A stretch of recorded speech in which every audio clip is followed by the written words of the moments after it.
June 2 నాడు ముఖ్యమంత్రి రేవంత్ రెడ్డి గారు జాబ్ క్యాలెండర్ రిలీజ్ చేస్తారని చెప్పేసి నిరుద్యోగులు 1000 కళ్ళతో ఎదురు చూశారు, కానీ చేయలేదు. ఆ తర్వాత 5 తారీఖు మంత్రివర్గ సమావేశం పెట్టుకున్నాడు. మ్యాక్సిమం అందులో మాట్లాడే అవకాశాలు ఉన్నాయి, సో అక్కడ తప్పింది ఇక్కడ మాట్లాడతాడు అని చెప్పేసి చాలామంది అనుకున్నారు, కానీ అందులో కూడా మాట్లాడలేదు. ఆ తర్వాత నెక్స్ట్ డే జూన్ 6కి ఒక సభ పెట్టుకున్నాడు. ఆ సభలో మాట్లాడే పాయింట్స్ కాదు, కానీ మాట్లాడతాడేమో అని చిన్న ఆశ నిరుద్యోగుల్లో అనిపించింది, కానీ అది కూడా అక్కడ కూడా దెబ్బేసి ఏం మాట్లాడలేదు.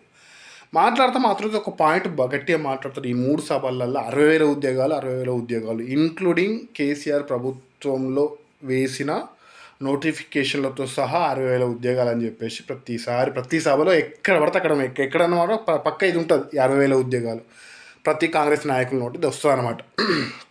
సరే చెప్పుకొని వాట్ ఎవర్ ఇట్ ఈస్, మనకు కావాల్సిన జాబ్ క్యాలెండర్.